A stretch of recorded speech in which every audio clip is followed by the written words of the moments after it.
السلام علیکم۔ بیٹیاں تب بڑی نہیں ہوا کرتی جب وہ سسرال چلی جائے، وہ تو بڑی ہو جایا کرتی ہے جب وہ اپنی ماں سے چھوٹے چھوٹے دکھ اور باپ سے چھوٹی چھوٹی ضرورتوں کا اظہار بند کر دیتی ہے تاکہ ان کو تکلیف نہ ہو۔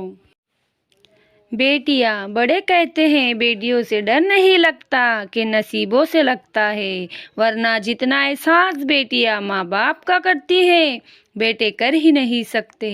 بچپن سے ہی اپنے خواہشات، اپنے خوابوں کو دفن کرنا سیکھ لیتی ہے۔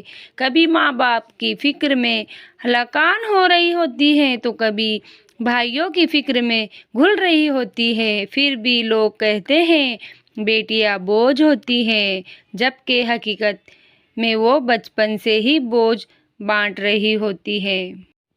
کسی کی بیٹی کو جب اپنے گھر لے آئے تو یاد رکھیے کہ شادی کر کے ہی لائے، خرید کر نہیں کہ جیسے مرضی سلوک کیا جائے وہ اپنے آپ کے اچھے سلوک اور عزت کی حقدار ہوتی ہے۔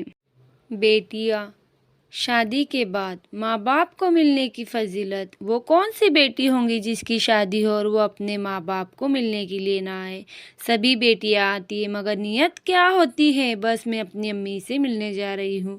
حدیث پاک میں آتا ہے جس کی بچی کی شادی ہو جائے اور وہ اپنے ماں باپ کی زیارت کی نیت کر لے کہ میں اپنے ماں باپ سے ملنے جا رہی ہوں، اور خواہن سے اجازت لے کر جائے اور دل میں یہ ہو کہ اس عمل سے راضی ہوں گے، تو اللہ تعالیٰ ہر قدم پر اس کو 100 نیکی عطا فرما دیتے ہیں اور 100 گناہ معاف کر دیتے ہیں اور جنت میں 100 درجات بلند کر دیتے ہیں۔ حدیث پاک میں آیا ہے کہ اگر یہ ماں باپ کے پاس آئی اور ان کے چہرے پر اس نے عقیدت کی نظر ڈالی تو اللہ ہر نظر ڈالنے پر حج یا عمرہ کا ثواب عطا فرمائیں گے۔